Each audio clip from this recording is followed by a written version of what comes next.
Hey guys, I'm Robert Storms. I'm Adam J. Also, before we start this video, be sure to follow me on Facebook, Twitter, Instagram at RobertStorms84. I will also have the day one con stuff up. I haven't edited yet. We came from the con, went straight to the movies, so none of that stuff's been edited yet.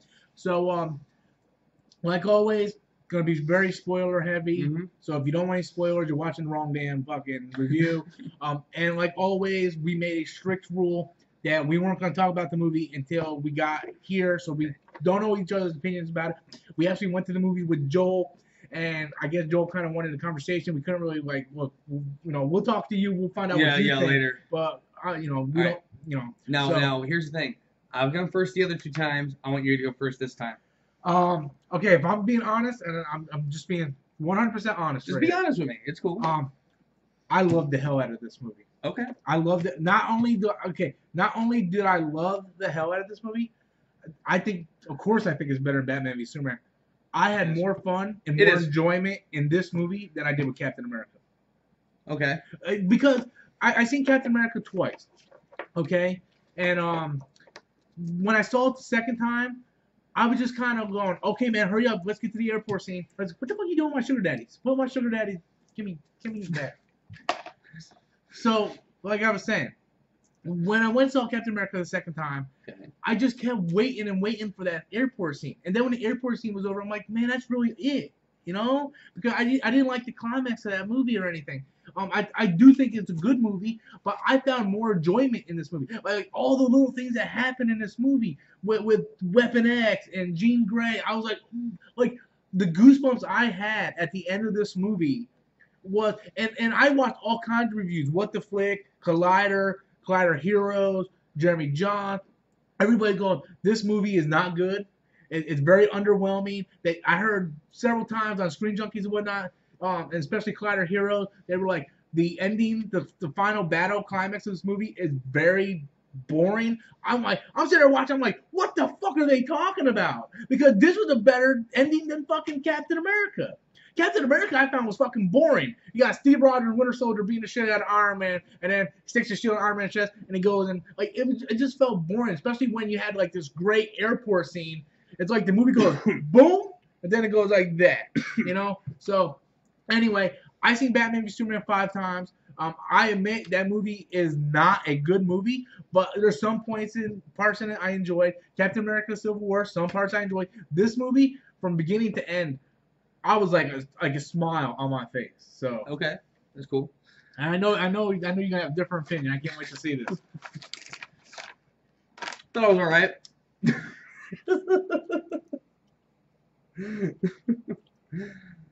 I'm waiting for you to laugh, goddammit. I'm eating licorice. Okay, fucker. No, I thought it was all right. Okay, here's the thing. I have my issues with this movie. Some of it regard it as a film. Others regard mainly as me as a fan. Okay. The thing that really saved this movie for me was at the end, and he knows exactly what it is. Okay. Fucking Jean Grey unleashes the Phoenix, and I kind of got a boner. It was amazing. So yeah, like that was the thing that kind of saved it for me. Also, I will say, here's the other good things. Quicksilver, awesome. Quicksilver gets the second best scene in this movie next to Phoenix. I thought that, again, James McAvoy and Michael Fassbender, okay, they're both fantastic actors. They both do a very good job. I did not like Mystique in this movie being like some unsung hero. I hated that. I did not like the way... Okay, here's the thing. There are continuity issues. Okay, but here's the thing. All the X-Men movies, after Last Stand, they all have continuity issues. All of them. They really do. Even Days of Future Past, which is to date my favorite X-Men movie. Okay, there are many continuity issues. Okay, but see, I can overlook that if they're telling a good enough story. Okay, with this, it was so damn convoluted half the time. Okay, there were certain things that just did not need to be there. Dude, I'm sorry, the whole Stryker thing, Weapon X, okay? Like, yeah, it was cool to see Wolverine. It's always cool to see Wolverine. It's so fucking shoehorned in, and it only lasts for... And Wolverine's presence is only there for like 5 minutes. And I will say this, though. I will say this. This is the first time we have seen Wolverine spill fucking blood. And I'm like, damn! They were exploiting that PG-13 rating for all it's worth. Oh yeah, all right. Did. Especially with the fucking F-bomb by Magneto. Oh yeah. Well, okay. In all fairness, the last 4 X-Men movies have been F-bombs. I know. Okay, because I was actually thinking about them in my head. Because in First Class it was "Go fuck yourself." In Days of Future Past, it was fuck off. It was fuck off. The Wolverine, it was "Go fuck yourself, pretty boy." And in this, it's "Who the fuck are you?" Yeah. Okay, which is a hilarious scene, by the way. So I have my issues also, and even you admitted this to me in the beginning. I had some issues with Magneto, the way it started off. Yeah. Okay, the way they were starting off Magneto, I'm sitting there going, Magneto went and got a family after the events of Days of Future Past, and he's been hiding out for 10 years. It just, character-wise, it does not strike me as something Magneto would do. I don't feel like he would ever give up the mutant cause, especially after everything we've seen from him in these movies so far, and everything I've seen from him in the comics. I don't feel like he would just abandon this. I mean, yes, in all fairness, it's a smart move. Okay, let's play the debate game now. We're gonna get into the stuff that we don't like. We're just gonna play the debate game to make it be a little funner. Okay. Yeah, I agree with you. It felt very out of place. I'm like, thank you. Magneto that I know wouldn't create a family, but this isn't the comic books. I understand that. Okay, so let's think about this. At the end, and they show this all through this movie. After the events of Days of Future Past, everybody's out for Magneto. Everybody wants to get him, capture him. Everybody wants to, take him. So maybe he's like, okay, enough is enough. Let's try to hide, settle down, and he got a family in the process. Okay, so I can kind of buy it. I still don't think it's very Magneto-ish. I don't. But it was told well. Okay, and that's the thing. Like, the payoff for it was okay. I liked that. I like the scene in the woods with his family. Okay, that is like, you could hear a fucking pin drop in the theater when that shit went down. Mm-hmm. It was great. And yeah, just like what it leads. I didn't like the journey getting there, but like what it leads into was something quite touching. Like, it really pulls at your heartstrings. I will give the movie that much. I did not. Okay, and I don't know how you feel about this. I didn't like Apocalypse. I did not like Apocalypse. And here's the thing. I love Oscar Isaac as an actor. I felt like he was really bringing his A game. Yeah. I have nothing wrong with his performance. I did not like this character because, I'm sorry, when you get down to it, what he's doing in this movie, it's the villain from Star Trek V! He's touching into their emotions and shit like it's a fucking religion. And you got Charles Xavier there, like William Shatner did for the other people, like going, you need your pain, like you need this. Yeah. Okay, all you did was tap into his pain and emotions to manipulate him. Like, yeah, it's that same kind of character. But here's the thing, though. Okay, and it was bad there too. Okay, let me tell you, I'm not a big fan of Apocalypse either. I love Oscar Isaac too. Okay, I thought Apocalypse was serviceable. Okay, but I didn't find him menacing. That's my biggest problem. No, he was not. He was not menacing. Okay, like in his first, I will say this: the first scene where he kills somebody, he's a bit menacing. Okay, because he uses sand to just decapitate 3 people. I'm like, okay, this rodeo's about to kick off. Then it never tops that. And the thing was, out of his 4 horsemen, he was the shortest guy. Olivia Munn was taller than him.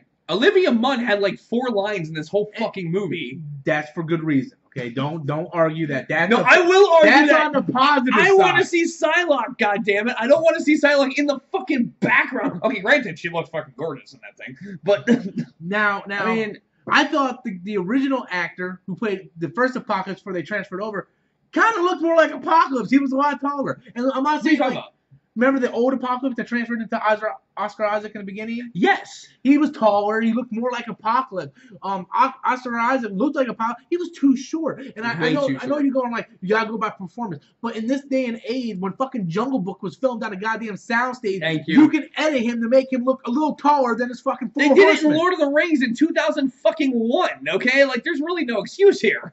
so that to me just being lazy.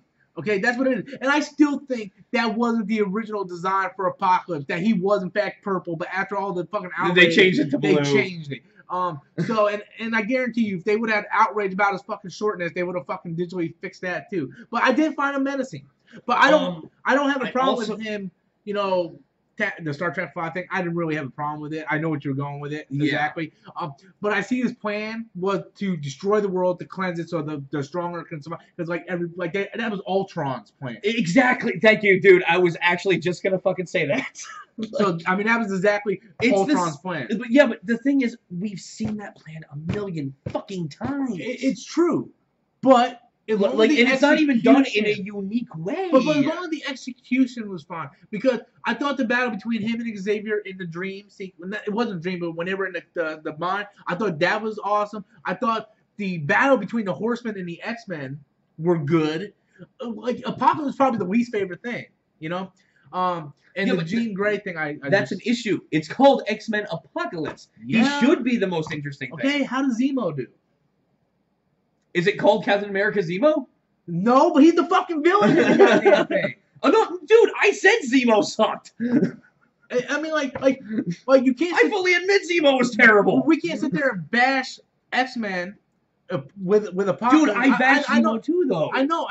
But look at Marvel. How many good villains do they have? Even Ultron was very underwhelming. Okay, so I mean, the thing that I need you to understand is, okay. With Marvel Studios is one thing. I'm picky about my X-Men.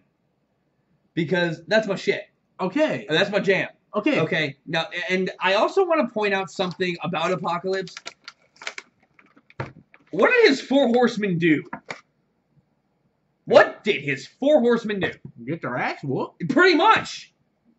They're the Four Horsemen of his Four Horsemen of Apocalypse, and they don't do jack shit. Okay, the only one. No, actually, that's not true. 3 of them don't do jack shit. Magneto, okay, is there fucking magnetizing the Earth and shit. It's like, couldn't Apocalypse have just done that himself? Why do you need Magneto? I was kind of thinking the same fucking thing too. Like, I mean, it's.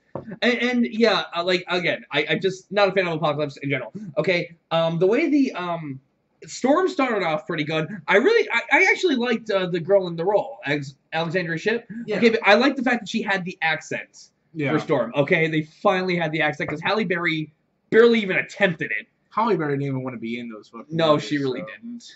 But okay, so why are you thinking? What? Oh, no, go ahead. Okay, and again, talking about the continuity issues, I didn't think the story was very strong.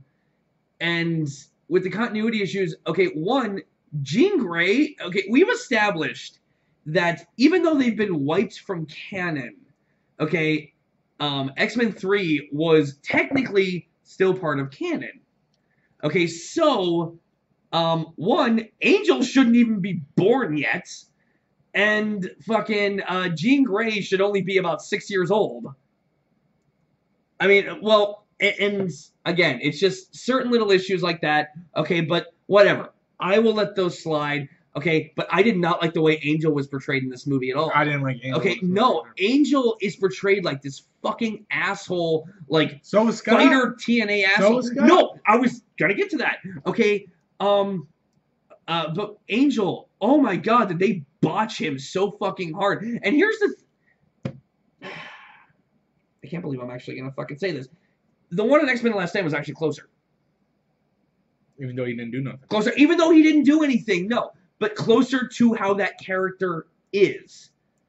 Okay? He is very naive and just a nice guy who's, like, wants to have his powers, but, like, you know, he doesn't believe the world will accept him.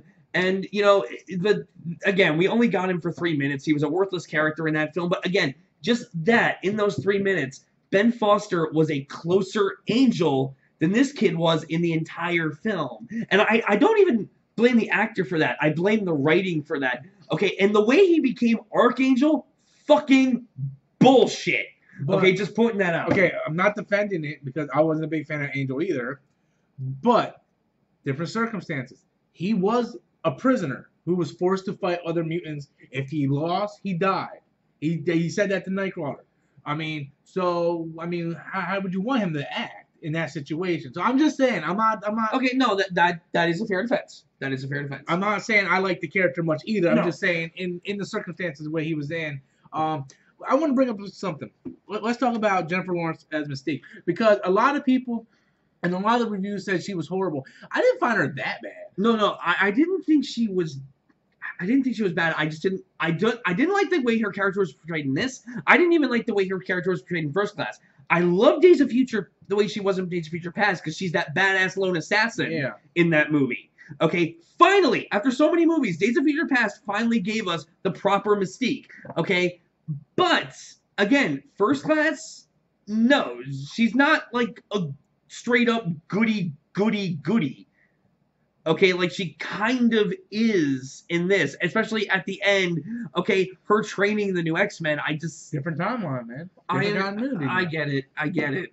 That's gonna be my answer for everything you say. I know. Different timeline, different continuity. But I'm talking about her performance because everybody that her performance was fine. Said it was phoned in. I didn't like that.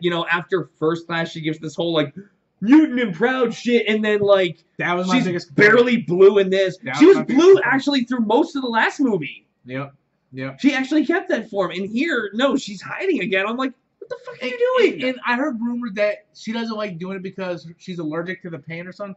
But again, in the technology where you can make a fucking movie on a soundstage look like the Jungle Book, you can digitally put her in there blue. So I don't want to hear that excuse. So yeah.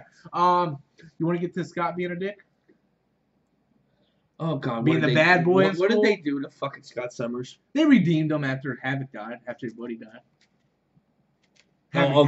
Havoc died. Okay, yeah, we can kiss X-Force goodbye, guys. Fucking Havoc's dead. It's gonna be a different X-Force movie than you think. I don't care. X-Force is gonna be led by Deadpool and Cable. I don't care, dude. No X-Force without Havoc. Nope, not gonna happen. Well, he's dead now. He's underneath. I don't care. I don't care. I don't want an X-Force movie without Havoc. That's not X-Force, goddammit. There's like pieces of him everywhere. Dude, look on the bright side. What would you rather have? Him die that way or see a fucking pair of glasses floating by a lake? Well played, good sir. All right. fucking X-Men Last Stand. They were killing mutants. They killed Cyclops off screen. Okay, but yeah, here Scott is a douchebag, like a complete fucking douchebag. He is. He levels out. And here's the thing. So Sophie Turner, I actually was not seeing her as Jean Grey. In this, I didn't like her at first, but as the movie went on, she kind of grew on me. At the end, I was like, I love you! Okay, because of the Phoenix thing. That was my biggest worry in the movie. My biggest worry in the movie. No, when he like brought her into the dream, is like, help me unleash your power. I'm like, are they gonna do it? Yes! I figured they would hint to it. I didn't think they were gonna go full blown fucking Phoenix Force thing. I was like, oh my fucking god. I just leaned into you. I'm like, I have a huge boner right now. But like all the trailers, I didn't like her in any of the trailers. I'm like, she doesn't look like Jean Grey. But when I seen her in the movie, I'm like, okay, that's Jean Grey. It worked. So. And the thing is, apparently Sophie Turner is actually a big fan of the X-Men. She actually reads the comics. She's a fan. At least she said that in an interview why she took the role. Yeah, but technically they all kind of say that. Didn't Tobey Maguire say he was a fan? Sam Raimi said he was a fan of Spider-Man. If he was a fan, he never would have made Spider-Man 3. Shut up. In all fairness, dude, Spider-Man 3 wasn't his fault. He was still contractually obligated to make it. Okay. All right. Sandman killed Uncle Ben? They took. That's the only thing he did that fucked up. So, anyway, we're not talking about Spider-Man 3. We're talking about X-Men Apocalypse. Okay, and also, I want to point out that, again, while I thought that Storm was good in the beginning, like, it's like, okay, they're actually going to flesh out this character. No, because once she becomes a horseman, they don't do shit with her! You know who the awesomest character in this movie was? Who? The one that was used the best? Jubilee. Fuck you, man. Like, what the fuck is up with Bryan Singer fucking Jubilee? Like, she had a small cameo in the first movie, which you want to talk about X2. that? Yeah, And X2. And X2. But you want to talk about time lapse? She was a kid in those movies. Yeah. So she was the age she is now then, and James. Yeah, but you Scott see her was in like the 30 background, so he's probably Yeah. like, just forget it. She had fucking sunglasses and a yellow jacket. Yeah, we know it's her.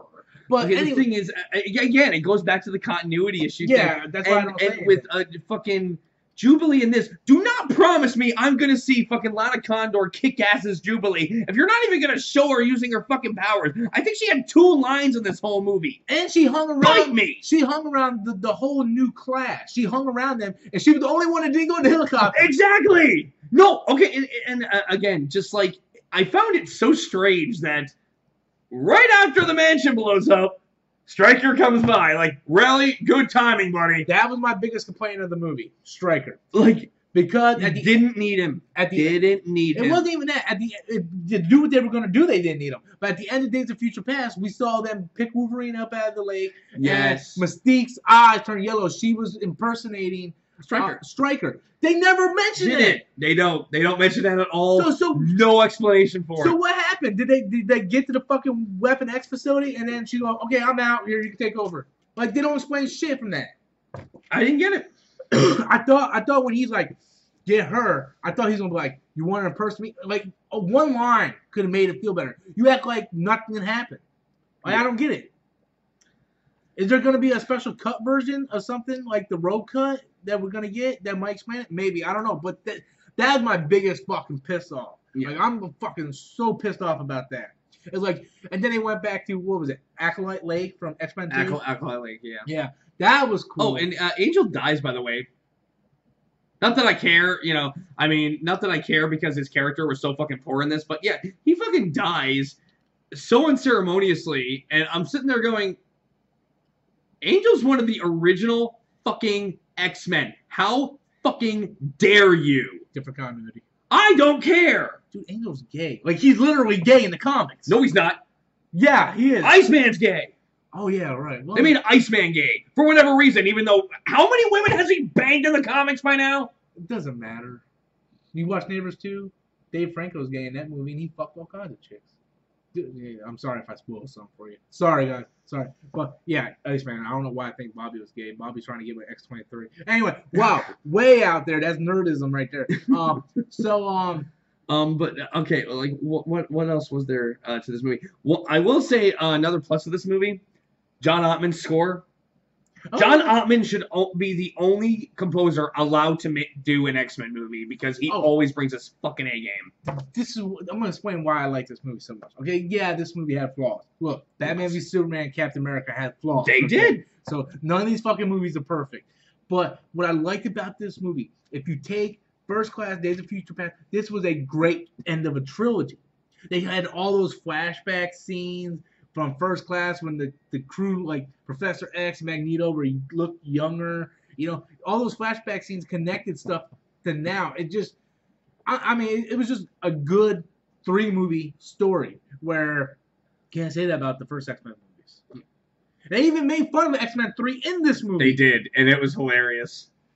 The third movie always sucks. Like they did it in Bryan Singer, like in Days of Future Past, they made fun of X-Men 3. In this movie, they made like Bryan Singer must really like I don't like X-Men 3. I don't blame him. So with that said, before we get to your score, let's do the X-Men lineup and where would you place this in the lineup?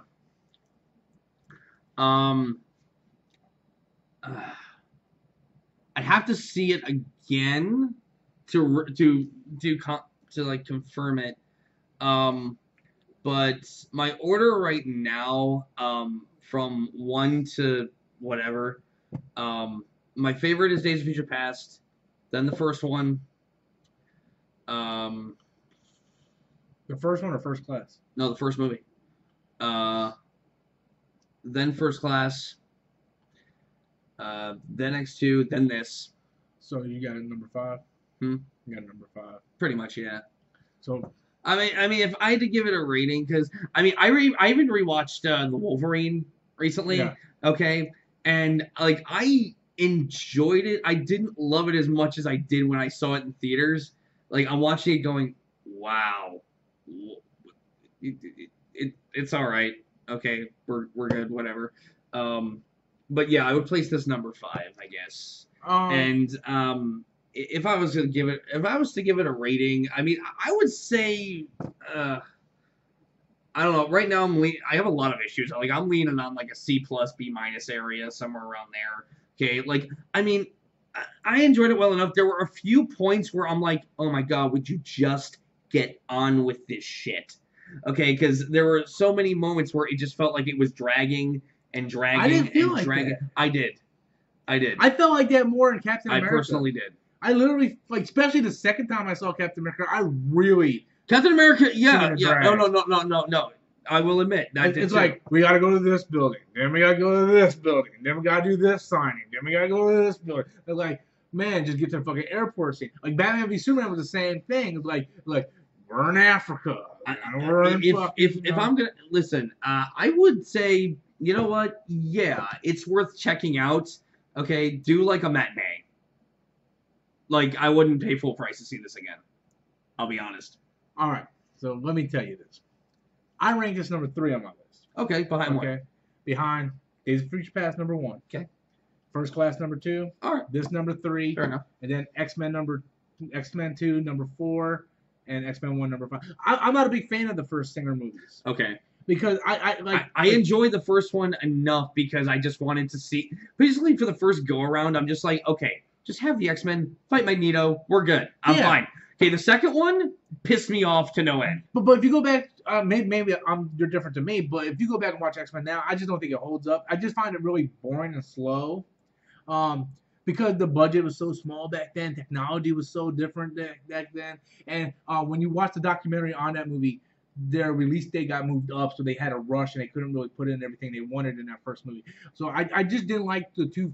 I did like them. I just didn't like them as much as I liked these new movies. Okay. I thought First Class was amazing. Matthew Vaughn did a great job bringing back the franchise that was almost dead because of Origins and X-Men 3. Days of Future Past is just the perfect X-Men movie with the blend of the old and the new. And I think that this movie really capped off the trilogy that I was talking about. I think it really capped off the trilogy. I think if I had to give it a score, I would give it a 7. You said a C. I said C. That's about the same thing. I think I gave Captain America an 8. Yeah. And I gave Batman v Superman a 5 or 6. So it's right in between the two. I think Captain America is probably the better written film, but this film I got more enjoyment in it. I was never bored. I was actually at the edge of my seat a couple times. I had a smile on my face. I enjoyed the film. I can't wait to go see it again. I'm going to go see it again.